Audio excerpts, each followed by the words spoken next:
મિત્રો, આજે આપણે જાણીશું વજન ઓછું થવાના કારણો અને તેમાં ઉપયોગી મેડિસિન્સ. જો તમારું વજન ઓવરથિંકિંગ, એન્ઝાઇટી, સ્ટ્રેસના લીધે ઉતરે છે તો તેમાં ઉપયોગી મેડિસિન છે ઇગ્નેશિયા, નેટ્રમ્યુર, કાલિફોસ. જો તમારું વજન હાઇપરથાઇરોઇડિઝમ જેવી બીમારીના લીધે ઉતરે છે, જેમાં ભૂખ તો સારી લાગે છે છતાં પણ વજન ઉતરે છે, તેમાં ઉપયોગી મેડિસિન છે આયોડમ, ફોસ્ફરસ, નેટ્રમ્યુર.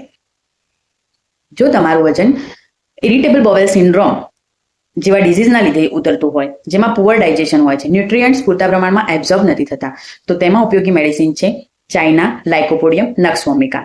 જો તમારું વજન પોસ્ટ ઇલનેસ વીકનેસના લીધે ઉતરતું હોય, જેમાં તમે બીમાર થયા પછી તમને વીકનેસ આવી જાય છે અને તમારું વજન ઉતરતું જણાય છે, તો તેમાં ઉપયોગી મેડિસિન છે એસિડ ફોસ, એબ્રોટેનમ, આલ્ફા આલ્ફા. આ મેડિસિનનો ઉપયોગ કરવાથી તમારું વજન વધી શકે છે.